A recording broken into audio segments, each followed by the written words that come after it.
전 세계가 불가능한 일을 한국은 해냈습니다. 도대체 어떻게 이런 일이 가능했을까요? 2024년 11월 27일 서울은 117년 만에 기록적인 폭설이 내렸다고 합니다.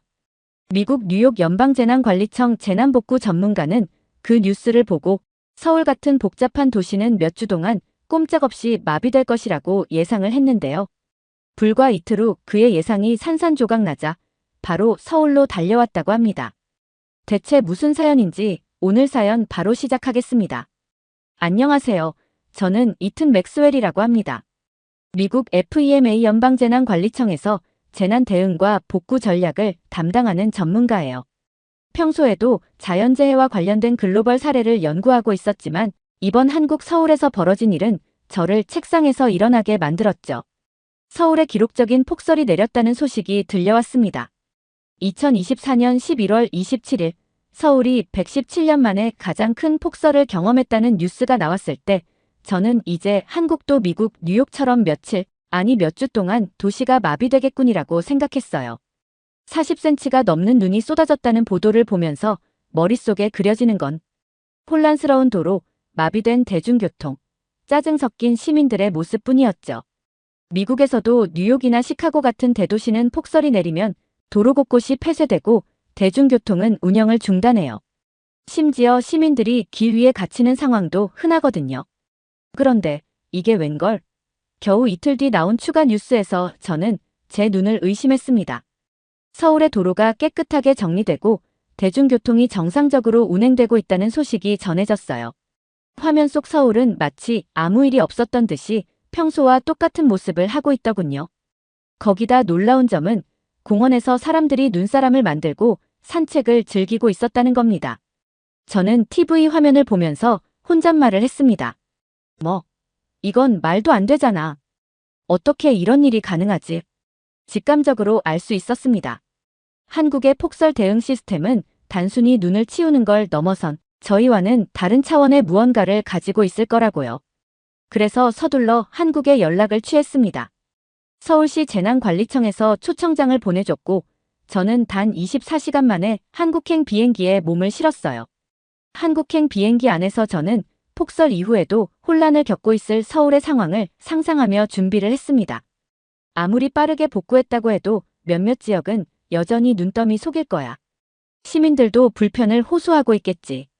실제로 미국에서는 폭설 이후 도로 복구가 빠른 곳도 있지만 대부분 지역은 잔여 눈 때문에 큰 혼란을 겪으니까요. 서울이 다른 모습을 보여준다면 그건 세계적으로도 엄청난 사례가 될 거라 생각했어요. 인천공항에 도착한 순간 저의 기대는 완전히 뒤집혔습니다. 눈이 한 번도 오지 않았던 것처럼 도로는 깨끗했고 시민들은 자연스럽게 일상생활을 하고 있었습니다. 저는 차창 밖으로 보이는 서울의 거리를 멍하니 바라보다가 제 머리를 극적였어요. 여긴 정말 이상한 나라야. 이틀 전에 눈이 그렇게 왔다고 했는데 어떻게 이런 상태가 됐지?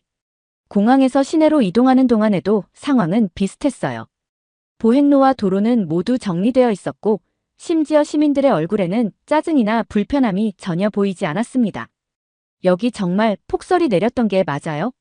저는 공항에서 배정받은 안내 직원에게 물었어요. 그 직원은 웃으며 대답했습니다. 네, 지난 이틀간 서울은 거의 눈으로 덮여 있었습니다. 그 말을 듣고 저는 도저히 이해할 수가 없었습니다. 폭설 직후 복구 작업이 이루어졌다고. 그 정도로 정리된 모습을 보려면 미국에서는 최소 몇 주가 걸리는데요. 서울은 정말 다른 세상 같았어요. 이건 단순한 기술로만 가능한 일이 아니야. 분명히 뭔가 더 있어. 저는 스스로에게 이렇게 말하며 호기심과 의문으로 가득 찬 채 서울 탐방을 시작했습니다. 이미 저는 한국이 가진 특별함을 본능적으로 느끼고 있었던 거죠. 서울역에 도착하자 평소와 다름없이 북적이는 사람들의 모습이 눈에 들어왔습니다. 짐을 끌고 이동하는 사람들, 지하철로 연결되는 계단에서 여유롭게 걸어가는 시민들, 그리고 밖에서 택시를 잡는 사람들까지. 모두가 마치 평소처럼 행동하고 있었습니다. 택시에서 내린 후 저는 숙소로 가는 길에 서울의 거리를 더 자세히 살펴보기로 했습니다. 하지만 아무리 둘러봐도 폭설의 흔적이라고 할 만한 것을 찾아볼 수 없었어요. 가게 앞에 쌓여 있을 법한 눈더미도 없었고 보도에는 얼음조차 보이지 않았습니다. 작은 공원 안에서는 몇몇 아이들이 눈사람을 만들고 있었는데 그것도 이미 정리된 공간에서였습니다. 저는 뭔가 억울한 기분마저 들었어요. 그날 저녁, 저는 숙소에서 뉴스를 검색하며 한국의 폭설 대응 과정을 확인했습니다. 그제서야 서울시가 새벽부터 제설 차량을 동원해 도로를 정리했고 시민들이 자발적으로 보행로와 작은 길목에 눈을 치웠다는 내용을 알게 됐습니다. 또한 제설 차량에는 GPS와 센서가 장착돼 있어 가장 필요한 지역부터 작업을 시작할 수 있었다는 점도 알게 되었죠. 밤이 깊어지자 창밖으로 보이는 서울의 야경은 정말 평화롭기 그지없었습니다. 눈에 덮인 혼란스러운 도시를 기대했던 제게 이 풍경은 오히려 혼란스럽게 다가왔습니다. 뭔가 엄청난 비밀이 숨어 있는 게 분명해. 이걸 파헤쳐야 해. 저는 마음을 굳히며 다음 날 서울시 재난관리청 방문 일정을 기다렸습니다. 서울 도착 이튿날 아침, 저는 서울시 재난관리청에서 준비한 특별한 일정을 시작했습니다. 오늘은 한국의 폭설 대응 시스템을 직접 탐방하며 그들이 어떻게 단시간 내에 도시를 복구할 수 있었는지 알아보는 날이었어요.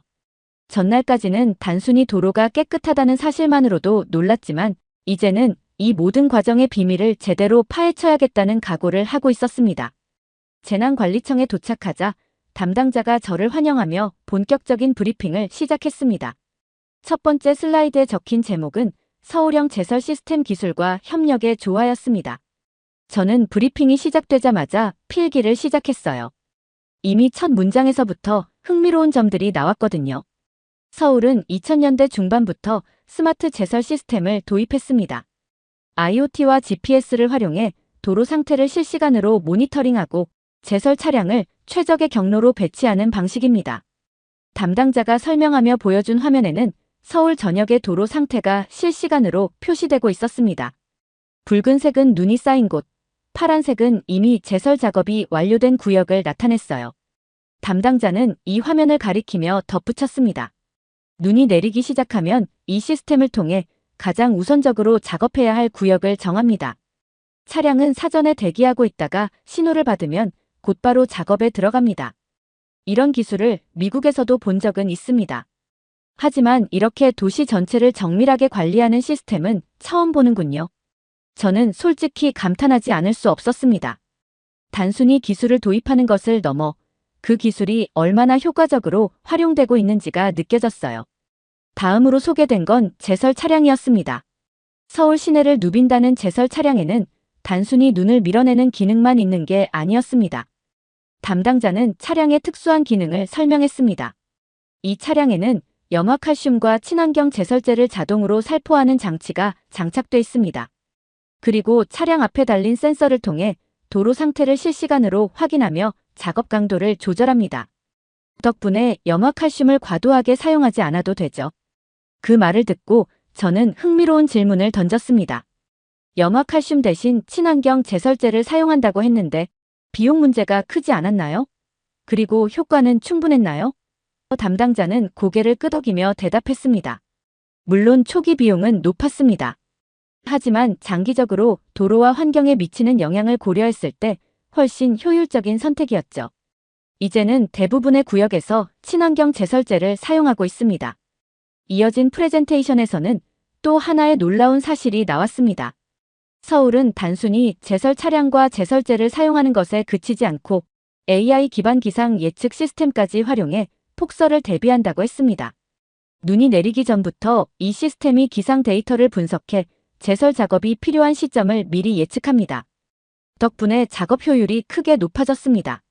담당자가 보여준 화면에는 강수량과 온도를 실시간으로 분석해 작업 시작 시점을 계산하는 AI 알고리즘의 결과가 나타나 있었습니다. 저는 직접 제설 차량의 시연을 보기 위해 실외로 이동했습니다. 제설 차량이 출발하며 도로 위에 염화칼슘과 제설제를 균일하게 뿌리는 모습을 보며 이 모든 작업이 얼마나 정밀하고 효율적인지 실감할 수 있었습니다. 담당자는 차량 옆에서 이렇게 말했어요. 이 차량이 단 몇 시간 만에 서울 주요 도로를 깨끗하게 만들 수 있는 비결입니다. 제설 시스템의 기술적 우수성에 대해 배운 후 저는 여전히 한 가지 의문이 남아 있었습니다. 아무리 기술과 시스템이 잘 갖춰져 있어도 이렇게 단시간에 서울 전체가 정상화될 수는 없었을 것 같았거든요. 재난관리청 담당자에게 물어보니 그는 고개를 끄덕이며 말했습니다. 맞습니다. 기술만으로는 부족합니다. 서울이 이렇게 빠르게 복구될 수 있었던 건 시민들의 자발적인 협력이 있었기 때문입니다. 저는 그 말을 듣고 또 한 번 충격을 받았습니다. 그날 오후 저는 담당자의 추천으로 서울 시내 몇 곳을 직접 둘러보기로 했습니다. 현장에서 시민들과의 인터뷰를 통해 그들이 실제로 어떻게 복구에 참여했는지 확인해보고 싶었거든요. 첫 번째로 찾은 곳은 주택가였습니다. 이곳에서는 좁은 골목길이 많아 대형 제설 차량이 접근하기 어려운 지역이었습니다. 그런데 도착해보니 눈이 전혀 남아있지 않았습니다. 인도를 따라 걷다가 마주친 주민에게 물었습니다. 이 골목길은 어떻게 이렇게 깨끗하게 정리된 거죠? 제설 차량이 들어올 수 있는 곳은 아닌 것 같은데요. 주민은 환하게 웃으며 대답했습니다. 맞아요. 여기는 제설 차량이 못 들어와요. 그래서 저희가 직접 치웠죠. 그 대답에 저는 놀라지 않을 수 없었습니다. 직접 치우셨다고요? 그게 정말 가능한가요? 그는 조금 의아하다는 듯 저를 보며 말했습니다. 그럼요, 당연한 일이죠. 이렇게 하지 않으면 우리 모두 불편하잖아요. 특히 어르신들이 다니시기에 위험할 수 있으니 서로 도울 수밖에 없어요. 저는 그 말을 듣고 멍해졌습니다. 미국에서는 눈이 많이 내리면 모두 집에 틀어박혀 정부나 시청에서 정리해주기만을 기다립니다. 하지만 여기서는 시민들이 스스로 나서서 문제를 해결하고 있었습니다.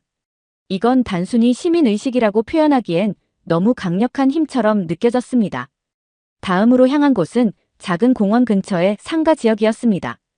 이곳에서는 상인들이 가게 앞을 정리하고 있었습니다. 이미 도로는 말끔히 치워져 있었지만 가게 출입구 근처에는 얼어붙은 물기가 남아있었거든요. 한 상점 주인에게 다가가 물었습니다.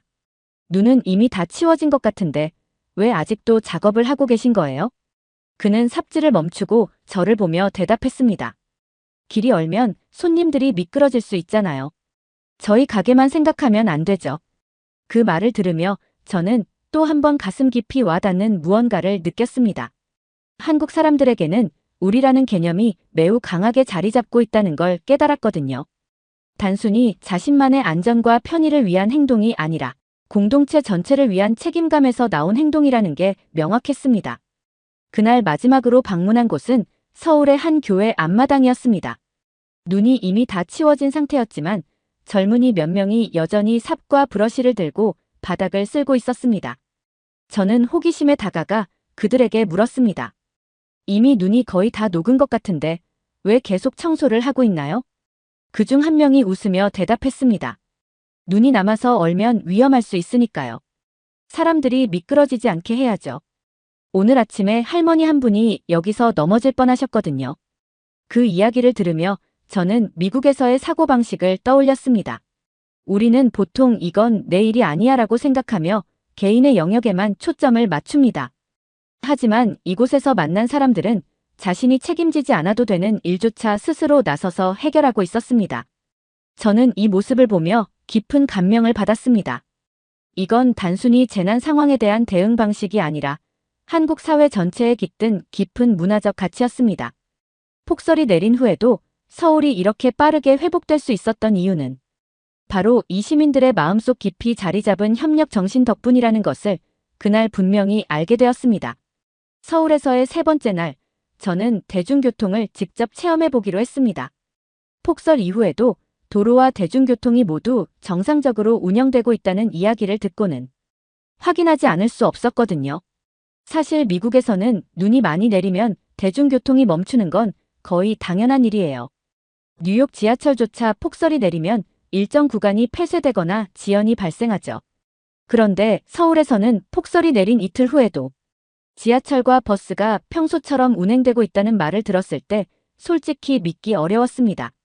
새벽에 분주함이 가득한 플랫폼에 서니 저는 다시 한번 놀랄 수밖에 없었습니다. 폭설이 내린 후라고는 믿기 어려울 만큼 승강장은 말끔히 정리되어 있었어요. 바닥은 미끄럽지 않게 건조하게 처리되어 있었고 승강장 구석구석의 안전을 위해 깔아둔 미끄럼 방지 매트가 눈에 띄었습니다. 모든 것이 완벽하게 정돈된 상태였어요. 이건 단순히 눈을 치웠다고 설명할 수 있는 일이 아니야. 저는 속으로 중얼거렸습니다. 바닥을 청소하거나 정리한 사람들은 단지 의무를 다한 게 아니라 누군가의 안전을 진심으로 생각하며 작업을 했다는 게 느껴졌거든요. 곧이어 도착한 지하철은 칼같이 정시에 플랫폼에 들어왔습니다. 저는 이미 뉴욕 지하철을 떠올리며 지연이라는 단어를 머릿속에 떠올렸지만 그런 건 이곳에서는 찾아볼 수 없었어요. 승객들은 승강장에서 질서정연하게 줄을 서 있었고 열차가 멈추자 자연스럽게 내리는 사람과 타는 사람이 교차했습니다. 그 모습은 마치 기계처럼 정밀하게 맞물려 돌아가는 톱니바퀴를 보는 것 같았어요. 지하철 내부에서도 역시 비슷한 감정을 느꼈습니다. 출근 시간대라 사람이 많았지만 누구 하나 짜증을 내거나 불편함을 드러내지 않았어요. 특히 노약자석에 앉아있던 한 젊은 남성이 한 노인을 보자마자 자리를 양보하는 모습이 인상적이었습니다. 제가 무심코 그를 바라보자 그는 미소를 지으며 이렇게 말했습니다. 여기서는 이런 게 당연해요. 지하철에서 내린 뒤 저는 이번에는 버스를 타보기로 했습니다. 도로 위의 상황이 지하철만큼 원활한지 궁금했거든요. 버스 정류장에서 기다리는 동안 주변을 둘러보니 도로는 이미 완벽하게 치워져 있었고 미끄러운 곳은 미끄럼 방지 처리가 되어 있었습니다. 한 공무원이 아직 녹지 않은 얼음을 치우고 있는 모습도 보였어요. 저는 다가가서 물었습니다. 아직도 작업 중이시네요. 벌써 다 끝난 줄 알았는데요.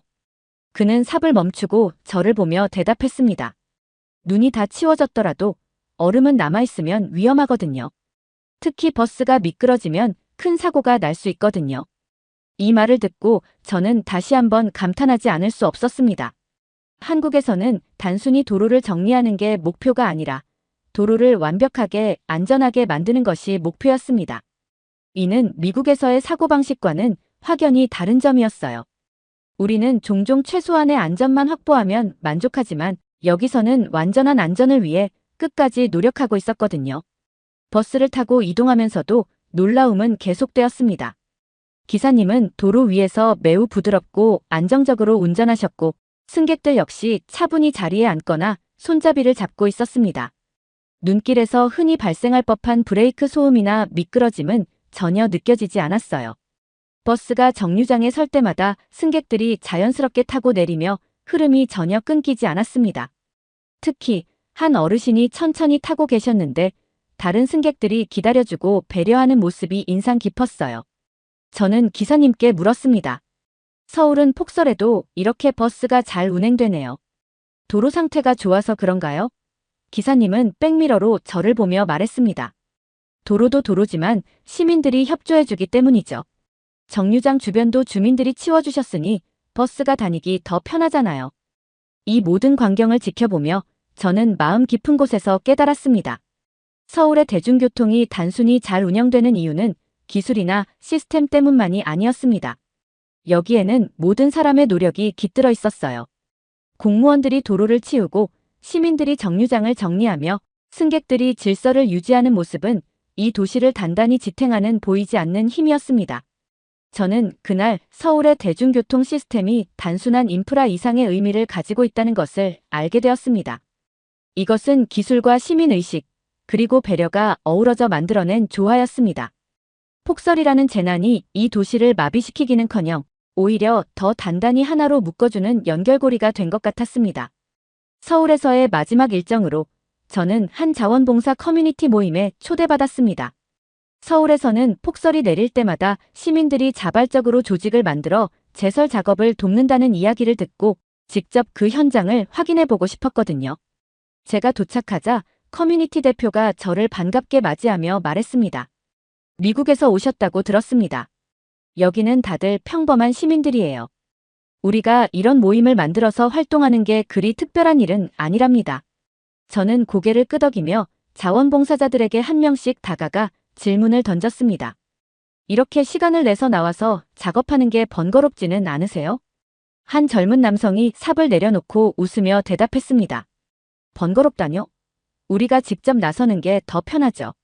정부에서 다 해주길 기다리는 동안 출근은 어떻게 하고 애들 학교는 어떻게 보내요? 여긴 다들 바쁜데 그렇게 기다릴 수 없어요. 그 대답은 저를 멍하게 만들었습니다. 그러면 미국에서는 폭설이 내리면 어떻게 하시나요? 라고 물었을 때 저는 조금 망설였습니다. 사실을 말해야 했으니까요. 미국에서는 대부분 정부가 알아서 처리하기를 기다립니다. 공무원들이 제설 작업을 다 맡고요. 시민들이 나서서 도와주는 경우는 드물어요. 제 말을 들은 사람들이 갑자기 웅성거리기 시작했습니다. 한 중년 여성이 고개를 갸웃하며 말했습니다. 그게 더 이상한 거 아니에요? 자기 집 앞길을 안 치우고 어떻게 지내요? 그럼 눈이 다 녹을 때까지 집에 가만히 있는 거예요? 다른 사람이 말을 받았습니다. 맞아요. 기다리다가 언제 끝날지도 모르고 출근도 못하면 그게 더 불편하지 않나요? 저희는 그런 걸 못 참아요. 빨리 끝내야 출근도 하고 일상생활도 하죠. 그 말을 듣는 순간 저는 완전히 다른 세계에서 온 사람처럼 느껴졌습니다. 그럼 이렇게 자발적으로 나서서 치우는 게 다들 당연하다고 생각하시는 거예요?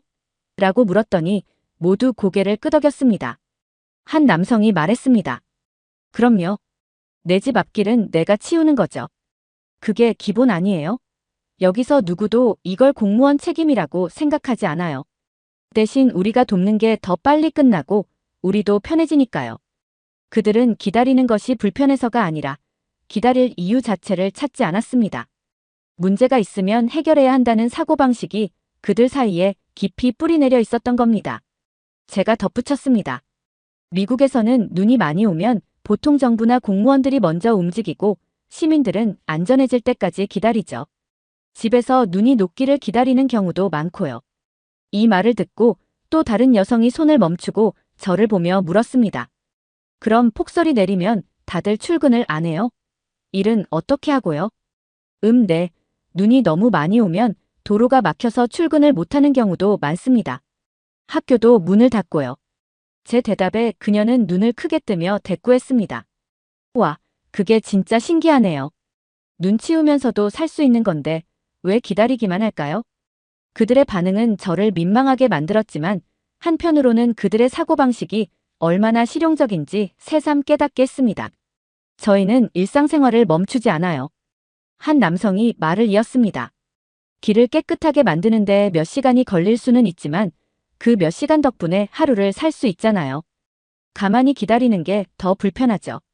그 대화는 제게 엄청난 문화적 충격이었습니다. 제가 사는 사회에서는 당연하다고 생각했던 일이 여기서는 전혀 다른 시각으로 받아들여지고 있었거든요. 그들은 정부를 기다리는 대신 스스로 문제를 해결하는 게 더 효율적이고 합리적이라고 믿고 있었습니다. 작업을 마친 후 대표가 저를 인근 카페로 안내하며 이렇게 말했습니다. 미국에서는 모든 걸 정부가 해야 한다는 생각이 강한 것 같네요. 물론 정부가 할 일은 있죠. 하지만 우리가 돕는 게 훨씬 빠르고 효율적입니다. 그리고 무엇보다 우리끼리 함께하면 재미도 있어요. 그 말에 저는 고개를 끄덕였습니다. 정말로 그들은 단순히 효율을 넘어서 공동체로서의 결속감을 느끼고 있었습니다. 그들에게 이 작업은 단순히 눈을 치우는 일이 아니라 이웃과 함께 문제를 해결하는 과정 자체가 중요했던 겁니다.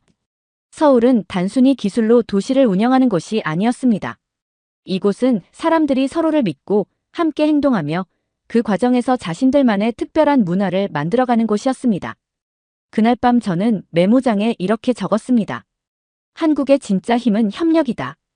여기 사람들은 기다리지 않는다. 스스로 행동하며 문제를 해결하고 서로를 위해 나선다. 이게 바로 서울을 움직이는 원동력이다. 서울에서의 마지막 날 아침, 저는 공항으로 향하기 전에 잠시 더 도시를 둘러보기로 했습니다. 117년 만에 기록적인 폭설을 겪고도 완벽히 복구된 이 도시의 모습을 이제는 단순히 놀랍다는 말로만 표현할 수 없을 것 같았거든요. 제가 본 것은 단순히 기술의 힘도 정부의 역량도 아니었습니다. 이곳 사람들의 협력과 책임감, 그리고 일상을 지켜내려는 강한 의지가 만들어낸 기적 같은 풍경이었으니까요. 택시를 타고 이동하는 동안 창밖으로 보이는 모습은 평소와 다름없었습니다. 출근하는 사람들, 활기차게 움직이는 대중교통, 정돈된 도로. 모든 게 평온했고 이 도시가 겨우 며칠 전 폭설로 뒤덮였다는 사실이 믿기지 않을 정도였어요. 운전기사님에게 물었습니다. 이제 도로가 완전히 정상으로 돌아온 것 같네요. 정말 대단해요. 그는 웃으며 대답했습니다. 서울은 폭설이 와도 오래 멈추지 않아요. 다들 바쁘잖아요. 일상을 빨리 되찾으려면 우리 스스로 움직이는 게 제일 빠르죠. 그 말이 참 인상 깊었습니다. 저는 며칠 동안 서울의 시민들이 보여준 행동을 떠올렸습니다. 자발적으로 나서서 눈을 치우고 서로 돕고 책임을 공유하는 모습들. 이 모든 것이 이 도시를 움직이는 진짜 동력이라는 생각이 들었습니다. 공항으로 가기 전 마지막으로 들른 곳은 한강공원이었습니다. 눈이 내려 덮였던 산책로는 이미 깨끗하게 정리되어 있었고 조깅하는 사람들과 아이들과 함께 걷는 가족들이 보였습니다. 그 풍경을 바라보며 저는 그동안 접했던 모든 질문과 대답들이 머릿속을 스쳐 지나갔습니다. 왜 한국 사람들은 스스로 나서서 문제를 해결하는 걸까요? 왜 기다리지 않고 직접 행동하는 걸까요? 그렇게 하는 게 더 편하고 더 효율적이기 때문이라고 했죠. 하지만 저는 그것만으로는 충분히 설명되지 않는다는 것을 깨달았습니다. 그 행동의 근본에는 단순한 효율성을 넘어선 철학이 있었습니다. 이곳 사람들은 다른 사람과 함께 산다는 것을 무엇보다 중요하게 여겼습니다. 우리라는 개념이 한국 사회를 움직이는 근본 원리라는 걸 이제야 온전히 이해하게 됐습니다. 얼마 전 만났던 한 시민의 말이 떠올랐습니다. 우리 모두가 연결돼 있다고 생각하면 움직이지 않을 이유가 없어요. 제가 나서서 하면 모두가 더 편해질 테니까요. 그 말은 단순한 배려의 차원을 넘어 서로의 삶에 대한 깊은 존중을 담고 있었습니다. 서울을 떠나며 저는 제 메모장에 이렇게 적었습니다. 서울은 단순히 기술로 운영되는 도시가 아니다. 이곳의 진정한 힘은 사람들 사이의 연대와 협력에서 나온다. 이것이 한국의 강점이다. 처음 이곳에 올 때만 해도 저는 단순히 한국의 특별한 재난 대응 시스템을 배우고 싶다는 생각뿐이었어요. 하지만 며칠간 서울에서 경험한 것은 단순한 기술이나 체계 이상의 것이었습니다. 저는 이 경험을 FEMA에서 공유하고 싶습니다. 단순히 시스템을 도입하는 것을 넘어 시민들이 스스로 문제를 해결하고 공동체를 강화하는 방식을 미국에서도 적용할 수 있는 방법을 고민할 것입니다. 이번 방문은 제게 기술적 감동을 넘어선 인간적인 감동이 가득했습니다. 서로 돕고 함께 움직이는 그들의 모습은 단순히 눈을 치우는 일을 넘어 한 사회가 어떻게 더 나은 방향으로 움직일 수 있는지 보여주었습니다. 두 번째 사연 시작합니다. 15살 많은 남성과 결혼해서 집안에 도움이 되라며 결혼을 강요받던 중국인 고등학생이 있습니다. 그녀는 결혼을 피해 집에서 도망을 나왔고 길거리에서 잠을 자고 쓰레기통을 뒤지며 생활을 하다가 한국으로 오게 되었다고 합니다. 대체 무슨 사연일지 오늘 사연 바로 시작하겠습니다. 안녕하세요. 제 이름은 러시입니다. 저는 베이징의 번화가에서 태어나 어린 시절을 보냈어요. 아버지는 작은 전자제품 상점을 운영하셨고 어머니는 집에서 저와 동생을 돌보셨죠. 우리 가족의 삶은 평범했지만 안정적이었습니다. 저는 학교에서 우수한 성적을 거두며 밝은 미래를 꿈꿨어요. 하지만 제가 10살이 되던 해 우리 가족의 운명이 급격히 바뀌었습니다. 아버지의 오랜 사업 파트너이자 가족의 친구였던 왕 아저씨가 거액의 사업 자금을 들고 사라진 거예요. 아버지는 하루아침에 막대한 빚을 짊어지게 되었고 우리 가족은 살던 집을 팔고 베이징 외곽의 허름한 아파트로 이사해야 했습니다. 새로운 환경은 저에게 큰 충격이었어요. 밤이면 주변에서 들려오는 소음과 싸움 소리에 잠을 이루기 힘들었고 학교에서는 친구들이 저를 대하는 태도가 달라졌죠. 한때 저를 부러워하던 친구들은 이제 저를 동정하거나 멀리했습니다. 아버지는 빚 독촉에 시달리며 점점 무기력해져 갔어요. 술을 마시는 횟수가 늘어났고 가족들에게 짜증을 내는 일이 잦아졌죠. 어머니는 아버지를 대신해 가족을 부양하기 위해 식당 일을 시작하셨지만 수입은 형편없었습니다. 저는 이런 상황 속에서도 학업을 포기하지 않았어요. 오히려 공부에 더욱 매진했죠.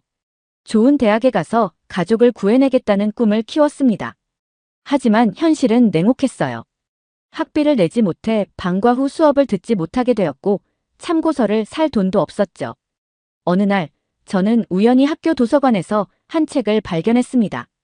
가난한 집 천재들이라는 제목의 이 책은 어려운 환경 속에서도 성공한 사람들의 이야기를 담고 있었어요. 저는 밤새 이 책을 읽으며 눈물을 흘렸죠. 그들의 이야기에서 저는 희망을 보았고, 저 역시 이 어려움을 극복할 수 있다는 용기를 얻었습니다. 그러나 가정 상황은 나아지지 않았어요. 어느 날 밤, 저는 우연히 부모님의 대화를 엿듣게 되었습니다. 어머니가 한국에서 일자리를 구해 돈을 벌어오겠다고 제안하고 계셨어요.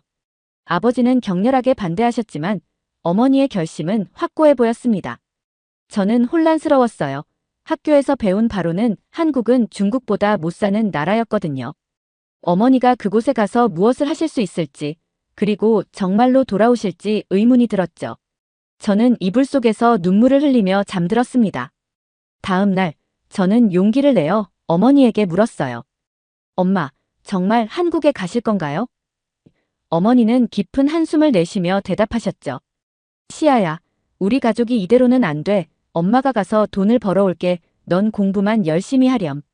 저는 어머니의 말씀에 고개를 끄덕였지만 마음속으로는 불안함이 가득했습니다. 어머니가 한국행을 결심하신 후 저는 매일 밤 잠들기 전 한국에 대해 생각했어요. 학교에서 배운 내용과 어머니의 말씀이 너무나 달랐기 때문이죠.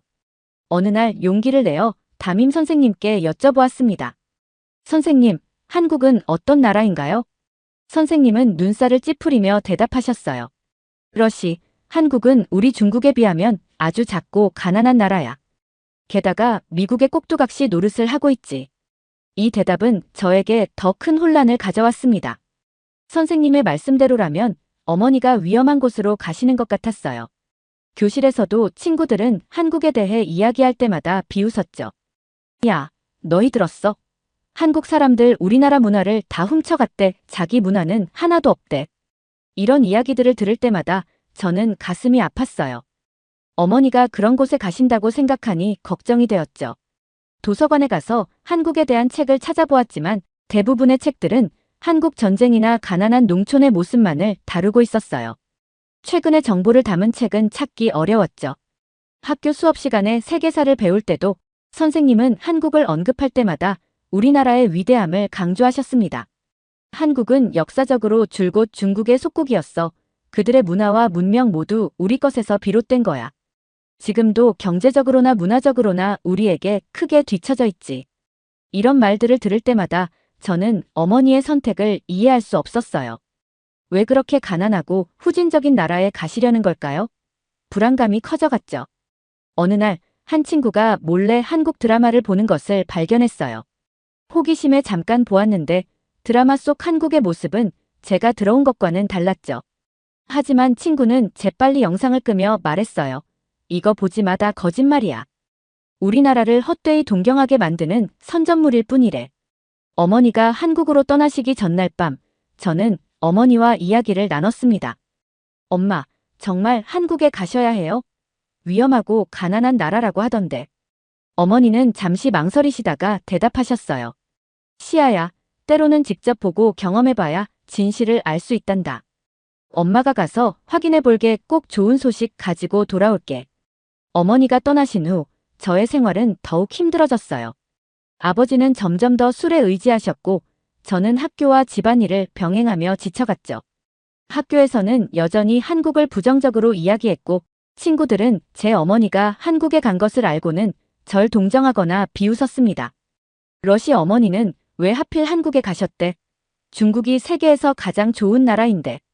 그러게 듣자 하니 한국에 간 사람들은 다 고생만 한데 불쌍해. 이런 말들을 들을 때마다 저는 화가 났지만 반박할 수가 없었어요. 저 역시 한국에 대해 잘 몰랐기 때문이죠. 어머니가 한국으로 떠나신 지 6개월이 지났습니다. 그동안 우리 가족은 어머니의 부재로 힘든 시간을 보냈어요. 아버지는 여전히 술에 의지하셨고 저는 학업과 집안일 사이에서 균형을 잡느라 힘겨웠죠. 어느 날 어머니께서 전화가 오셨어요. 저는 떨리는 마음으로 어머니와 통화했죠. 어머니는 한국에서의 생활이 처음에는 매우 힘들었지만 지금은 안정을 찾았다고 하셨어요. 놀랍게도 어머니는 한국의 한 전자제품 공장에서 일하고 계셨고 월급이 중국에서 받던 것의 4배나 된다고 했죠. 어머니는 우리 가족에게 돈을 보내주셨어요. 그 금액을 보고 저는 눈물을 흘렸죠.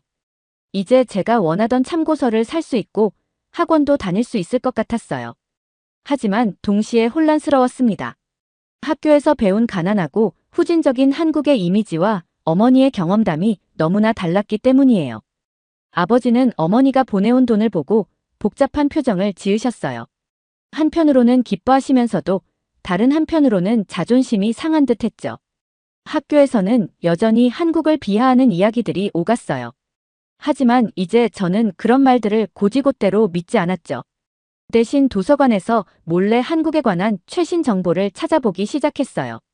인터넷 검열 때문에 정보를 얻기는 쉽지 않았지만 조금씩 진실에 다가가고 있다는 느낌이 들었죠. 어느 날 역사 수업 시간에 선생님께서 또다시 한국을 비하하는 발언을 하셨어요. 한국은 우리의 속국에 불과했어. 지금도 문화적으로 우리를 따라하기 바쁘지. 그 순간 저는 용기를 내어 손을 들었죠. 선생님, 제 어머니가 지금 한국에 계신데요. 어머니 말씀으로는 한국이 생각보다 많이 발전했다고 하셨어요. 우리가 알고 있는 것과 다를 수도 있지 않을까요? 교실이 순식간에 조용해졌어요. 선생님은 당황한 기색이 역력했죠. 러시, 내 어머니의 경험은 개인적인 것일 뿐이야. 전체적인 상황을 보면 우리나라가 훨씬 앞서 있단다. 그날 이후 친구들의 시선이 달라졌어요. 어떤 친구들은 저를 피하기 시작했고 어떤 친구들은 오히려 한국에 대해 더 궁금해했죠. 저는 조심스럽게 어머니에게서 들은 이야기들을 친구들과 나누었습니다. 시간이 지나면서 어머니가 보내주시는 돈으로 우리 가족의 생활은 조금씩 나아졌어요. 저는 학원에 다니기 시작했고 성적도 점점 올랐죠. 아버지도 조금씩 변하기 시작하셨어요. 술을 마시는 횟수가 줄어들었고 일자리를 찾으려는 노력을 하셨습니다. 2년이 지난 후 어머니가 잠시 중국에 돌아오셨어요. 공항에서 어머니를 본 순간 저는 깜짝 놀랐죠. 어머니의 모습이 많이 달라져 있었거든요. 피부는 윤기가 흐르고 옷차림도 세련되어 보였어요. 무엇보다 어머니의 눈빛에서 자신감이 느껴졌습니다. 집에 돌아와 어머니는 한국에서의 경험을 자세히 들려주셨어요. 깨끗한 거리, 발달된 대중교통, 친절한 사람들, 그리고 무엇보다 열심히 일한 만큼 인정받을 수 있는 사회 분위기에 대해 이야기하셨죠. 어머니의 말씀을 들으며 저는 한국에 대한 호기심이 더욱 커졌어요. 그러나 할머니와 아버지는 어머니의 변화를 못마땅해 하셨습니다. 한국 놈들한테 세뇌당했구나. 중국이 얼마나 위대한 나라인데 그런 조그만 나라를 칭찬하고 앉았어. 할머니의 말씀에 어머니는 한숨만 쉬셨어요. 저는 이 상황을 보며 깊은 고민에 빠졌죠. 한편으로는 어머니가 경험한 새로운 세계가 부럽고 궁금했지만 다른 한편으로는 가족들 사이의 갈등이 커지는 것이 두려웠어요. 어머니의 방문은 일주일로 짧게 끝났습니다. 떠나기 전 어머니는 제게 말씀하셨어요. 시아야, 넌 언젠가 반드시 더 넓은 세상을 보게 될 거야. 그때까지 열심히 공부하렴. 그리고 항상 스스로 생각하고 판단하는 것을 잊지 마. 어머니가 다시 한국으로 떠나신 후 저는 더욱 열심히 공부했어요. 이제 제 꿈은 단순히 좋은 대학에 가는 것이 아니었죠. 언젠가 저도 한국에 가서 어머니가 경험한 그 세상을 직접 보고 싶었어요. 그리고 그곳에서 우리 가족 모두가 행복하게 살 수 있기를 꿈꾸었습니다. 제가 고등학교 1학년이 되었을 때 어머니가 오랜만에 중국으로 돌아오셨어요. 어머니는 가족들도 한국에서 살 수 있는 비자가 드디어 나왔다면서 다 같이 한국에 가서 살자고 말씀하셨죠. 그러자 할머니와 아버지는 한국에 대한 적대감을 노골적으로 드러내셨어요. 한국 놈들이 너를 세뇌시켰구나. 우리 중국이 얼마나 위대한 나라인데. 할머니의 이 말에 어머니는 한숨을 내쉬셨죠. 그리고 곧이어 충격적인 선언을 하셨어요. 어머니, 저는 앞으로 중국에서 살고 싶지 않아요. 한국에서 정착하고 싶어요. 이 말은 폭탄과도 같았어요. 아버지는 격분하셨고 할머니는 눈물을 흘리셨죠. 가정은 순식간에 전쟁터가 되었어요. 어머니의 결정을 받아들일 수 없다며 아버지와 할머니는 극도로 화를 내셨고 어머니는 흔들리지 않으셨어요. 저는 이 상황에서 어찌할 바를 몰랐어요. 한편으로는 어머니의 말씀이 이해가 되었죠. 그동안 보내주신 돈과 우리 가족의 삶이 나아진 것을 생각하면 한국에서의 삶이 정말 좋을 것 같았어요. 하지만 다른 한편으로는 가족이 갈라지는 것이 두려웠죠. 이 사건 이후 우리 가정은 큰 혼란에 빠졌어요. 어머니는 다시 한국으로 돌아가셨고 아버지는 술에 더욱 깊이 빠지셨죠. 할머니는 매일 한숨만 쉬셨고 저는 그 사이에서 어찌할 바를 몰랐어요. 어머니와 아버지 사이에 큰 다툼이 있은 후 우리 가정의 상황은 급격히 악화되었습니다. 어머니는 더 이상 한국에서 돈을 보내지 않으셨고 저희와의 연락도 뜸해지셨어요. 처음에는 단순히 바쁘신 줄로만 알았죠. 하지만 시간이 지나도 상황이 나아지지 않자 저는 불안해지기 시작했어요. 할머니의 강요로 어머니께 전화를 드려서 다시 돈을 보내달라고 부탁드렸죠. 그러나 어머니의 반응은 차가웠어요. 시아야, 이제 더 이상 돈을 보낼 수 없어. 너희 아버지가 내가 보낸 돈을 어떻게 쓰는지 봤잖니. 이제는 내 아버지가 책임을 져야 할 때야. 어머니의 말씀에 저는 충격을 받았어요. 그동안 우리 가족을 위해 열심히 일하셨던 어머니가 이제는 우리를 외면하신다는 생각에 화가 치밀어 올랐죠. 순간 제 입에서 나온 말은 후회스러웠지만 돌이킬 수 없었어요. 엄마, 그럼 이제 우리를 버리는 거예요? 다시는 연락하지 마세요. 전화를 끊은 후 저는 한동안 멍하니 앉아 있었어요. 방금 전 있었던 일이 믿기지 않았죠. 어머니와의 관계가 이렇게 쉽게 단절될 수 있다는 사실이 너무나 고통스러웠어요. 어머니의 송금이 끊기자 우리 집 상황은 급격히 나빠졌어요. 그동안 어머니가 보내주신 돈으로 겨우 유지되던 생활이 무너지기 시작했죠. 아버지는 여전히 술에 의존하셨고 이를 구하려는 노력도 하지 않으셨어요. 할머니는 매일 한숨만 쉬셨죠. 가장 큰 문제는 식사였어요. 어느 순간부터 하루 세 끼를 제대로 먹기가 힘들어졌죠. 할머니는 이런 상황을 타개하기 위한 방법을 제시하셨어요. 그러나 그것은 제게 또 다른 고통이었죠. 시아야, 이제 내가 집안을 살려야 해. 여자가 대학을 나와봐야 뭐하니? 시집가서 집안에 도움이 되는 게 낫지. 할머니의 말씀에 저는 절망했어요. 겨우 고등학생인 제게 결혼을 강요하시다니요. 저는 단호하게 거절했지만 할머니와 아버지의 압박은 날이 갈수록 심해졌죠. 학교 생활도 점점 힘들어졌어요. 등록금을 내지 못해 퇴학 위기에 처하기도 했고 교복이 낡아 친구들의 놀림거리가 되기도 했죠. 그래도 저는 포기하지 않았어요. 틈틈이 아르바이트를 하며 생활비를 벌었고 밤늦게까지 공부하며 성적을 유지하려 노력했죠. 하지만 현실은 냉혹했어요. 아무리 노력해도 상황은 나아지지 않았고 오히려 점점 더 악화되어 갔죠.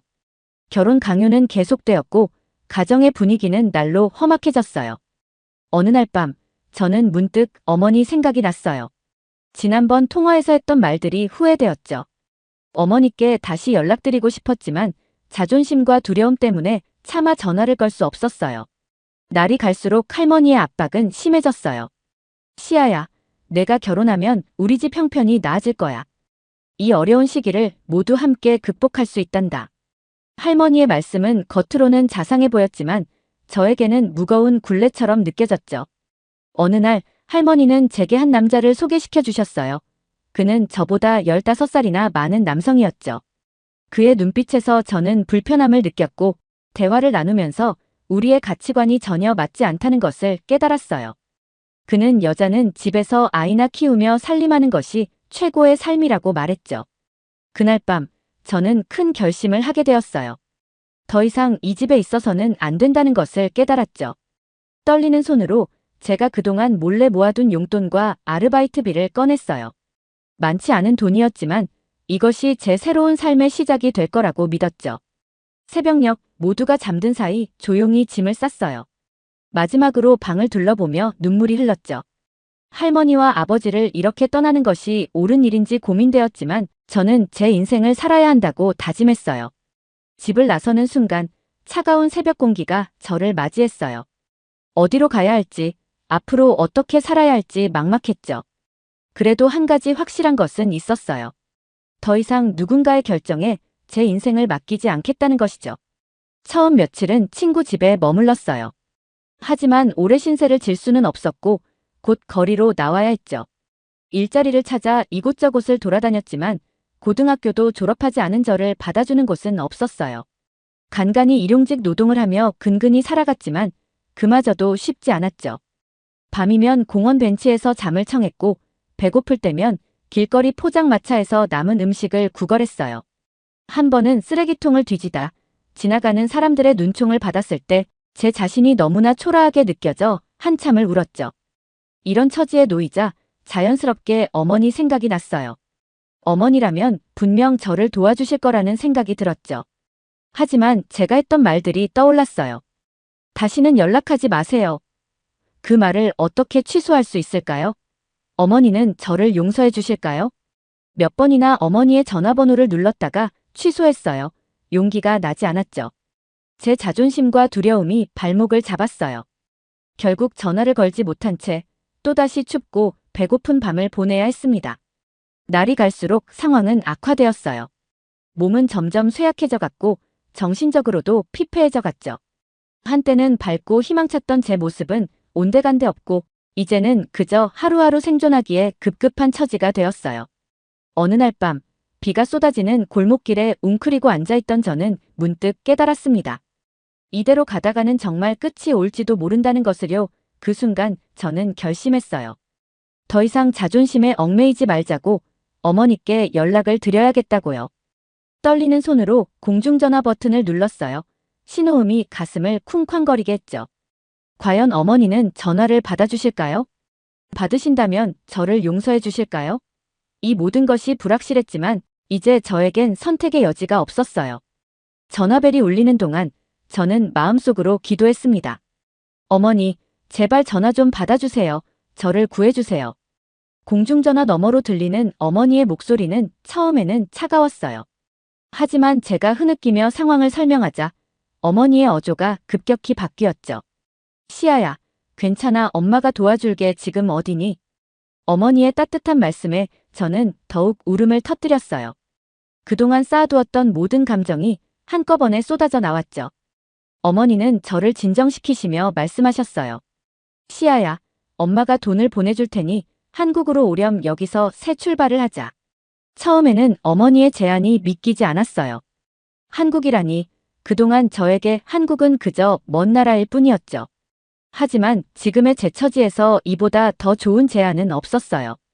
떨리는 마음으로 어머니의 제안을 받아들였죠. 어머니의 도움으로 저는 여권을 만들고 비자를 신청했어요. 다행히 어머니가 조선족 혈통이었기에 저도 한국 비자를 비교적 쉽게 받을 수 있었죠.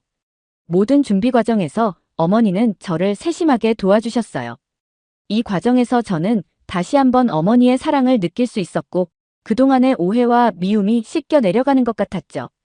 마침내 한국행 비행기에 오르는 날, 저는 복잡한 감정에 휩싸였어요. 중국을 떠난다는 아쉬움, 새로운 나라에 대한 두려움, 그리고 어머니를 다시 만난다는 기대감이 뒤섞였죠. 비행기 창밖으로 보이는 구름을 바라보며 저는 이제 정말 새로운 삶이 시작되는구나 하는 생각에 가슴이 뛰었어요. 인천공항에 도착했을 때 제일 먼저 눈에 들어온 것은 깨끗하고 정돈된 공항 내부였어요. 중국의 혼잡하고 소란스러운 공항과는 완전히 달랐죠. 모든 것이 체계적으로 움직이는 것 같았고 사람들의 표정도 여유로워 보였어요. 어머니가 공항으로 마중 나오셨어요. 어머니를 보는 순간 저는 참았던 눈물을 터뜨리고 말았죠. 어머니도 저를 꼭 안아주시며 눈물을 흘리셨어요. 그 순간 지난 몇 년간의 모든 아픔과 고통이 씻겨 내려가는 것 같았죠. 공항에서 나와 서울로 향하는 길, 저는 연신 창밖을 내다보았어요. 깨끗하게 정비된 도로, 질서 있게 달리는 차들, 그리고 깔끔한 거리 풍경이 눈에 들어왔죠. 창밖으로 보이는 모습은 제가 살던 중국 외곽과는 완전히 달랐어요. 서울 시내에 들어서자 저는 입을 다물 수 없었어요. 고층 빌딩들이 늘어선 도시 풍경, 세련된 옷차림의 사람들, 그리고 곳곳에 보이는 첨단 기술의 흔적들 모든 것이 새롭고 신기했죠. 특히 길거리에 쓰레기 하나 보이지 않는 것에 놀랐어요. 어머니의 집에 도착해 짐을 풀면서 저는 문득 제가 살던 중국 외곽의 모습을 떠올렸어요. 좁고 어두운 골목길, 쓰레기가 쌓인 거리, 그리고 항상 불안하고 초조했던 나날들. 그리고 지금 제가 있는 이곳. 깨끗하고 정돈된 집, 따뜻한 어머니의 품, 그리고 새로운 시작에 대한 희망. 엄마, 여기는 정말 다르네요. 제 말에 어머니는 미소를 지으셨어요. 그래, 시아야, 이곳에서 우리 새로 시작해보자. 내가 꿈꾸던 삶을 살 수 있을 거야. 그날 밤, 저는 오랜만에 편안한 잠을 잤어요. 비록 앞으로의 삶이 어떻게 펼쳐질지 알 수 없었지만, 한 가지는 확실했죠. 이곳에서 저는 새로운 기회를 얻었고, 그 기회를 놓치지 않을 거예요. 한국에서의 생활이 시작되면서 저는 매일 새로운 것들을 발견하고 배워나갔어요. 가장 먼저 눈에 띈 것은 경제적인 차이였죠. 어머니가 일하시는 공장을 방문했을 때 저는 깜짝 놀랐어요. 깨끗하고 정돈된 작업 환경, 최신식 기계들, 그리고 무엇보다 근로자들의 표정이 중국에서 보던 것과는 달랐죠. 어머니는 월급 명세서를 보여주시며 설명해 주셨어요. 시아야, 여기서는 열심히 일한 만큼 정당한 대가를 받아. 초과 근무 수당도 제대로 나오고 4대 보험도 있어. 어머니의 월급을 보고 저는 놀라움을 감출 수 없었어요. 이제야 어머니가 어떻게 그동안 우리 가족을 부양할 수 있었는지 이해가 되었죠. 거리를 걸으며 주변을 둘러보니 사람들의 옷차림이나 가게의 물건들도 모두 고급스러워 보였어요. 중국에서 한국 제품은 비싸고 품질 좋은 것으로 여겨졌는데 여기서는 그런 제품들이 일상적으로 사용되고 있었죠. 한국의 대중교통을 이용하면서 저는 또 한 번 충격을 받았어요. 정확한 시간에 맞춰 운행되는 버스와 지하철, 깨끗한 차량 내부, 그리고 편리한 교통카드 시스템까지. 이런 모습들을 보며 저는 중국에서 배웠던 한국은 중국보다 못 사는 나라라는 말이 얼마나 잘못된 것인지 깨달았죠. 하지만 경제적인 차이보다 더 큰 충격은 사회적 분위기였어요. 특히 여성의 지위와 권리에 대해 놀라움을 금치 못했죠. 어느 날 거리에서 여성 권리 신장을 위한 시위를 보게 되었는데 그 모습이 너무나 인상적이었어요. 중국에서는 상상도 할 수 없는 광경이었죠. 직장에서 일하는 여성들을 보며 저는 중국에서 결혼을 강요받았던 시절을 떠올렸어요. 여기 한국의 여성들은 자신의 꿈을 쫓아 다양한 분야에서 활약하고 있었죠. 회사 중역, 의사, 변호사 등 고위직에 있는 여성들을 보며 저는 깊은 감명을 받았어요. 이런 경험들을 하면서 저는 점점 한국 사회의 매력을 느끼기 시작했어요. 개인의 능력과 노력이 인정받는 사회, 여성도 자유롭게 꿈을 펼칠 수 있는 환경. 이런 모습들을 보며 저는 어머니가 왜 그토록 한국에 정착하고 싶어 하셨는지 이해할 수 있었죠. 물론 한국 사회가 완벽한 것은 아니었어요. 여전히 존재하는 차별과 불평등, 경쟁적인 사회 분위기 등 문제점도 있었죠. 하지만 그럼에도 불구하고 이곳에서 저는 희망을 보았어요. 제 노력 여하에 따라 얼마든지 성공할 수 있는 기회의 땅으로 느껴졌죠. 점차 저는 중국에 대한 그리움보다는 한국에서의 새로운 삶에 대한 기대감이 커져갔어요. 중국에서의 힘들었던 기억들, 가족들과의 갈등, 그리고 제 꿈을 포기해야 할 뻔했던 순간들. 이제 그런 것들은 과거의 일이 되어가고 있었죠. 어느 날 밤 창밖으로 보이는 서울의 야경을 바라보며 저는 결심했어요. 이제 이곳이 내 새로운 고향이 될 거야. 여기서 나의 꿈을 이루고 성공한 모습을 보여줄 거야. 한국어 공부, 대학 입학 준비, 그리고 장래 직업에 대한 계획까지. 제 머릿속은 앞으로의 계획들로 가득 찼어요. 물론 앞으로의 길이 쉽지만은 않을 거예요. 언어의 장벽, 문화적 차이, 그리고 외국인으로서 겪게 될 어려움들이 기다리고 있을 것입니다. 하지만 저는 두렵지 않습니다. 오히려 이런 도전들이 저를 더 강하게 만들어줄 것이라 믿어요. 중국에 있는 가족들이 생각났습니다. 언젠가는 그들에게 제가 얼마나 성장했는지, 그리고 이곳에서의 삶이 얼마나 값진 것인지 보여주고 싶어요. 특히 할머니에게 여성도 얼마든지 자신의 꿈을 이루며 살 수 있다는 것을 증명해 보이고 싶습니다. 이제 저는 더 이상 과거에 얽매이지 않기로 했어요. 한국에서의 새로운 삶, 그것이 제게는 또 다른 탄생과도 같은 것이었습니다. 이곳에서 저는 진정한 나를 찾아갈 거예요. 자유롭고 독립적이며 꿈을 향해 끊임없이 나아가는 그런 사람으로 성장해 나갈 것입니다. 창밖으로 보이는 반짝이는 도시의 불빛들처럼 제 미래도 밝게 빛나리라 믿습니다. 이제 저의 새로운 삶이 시작되었어요. 제가 앞으로 한국에서 잘 살 수 있도록 응원해주세요. 오늘 사연이 재미있으셨다면 구독과 좋아요, 알림 설정까지 부탁드려요. 더 재미있는 사연으로 돌아오겠습니다. 이상 감동탐험이었습니다.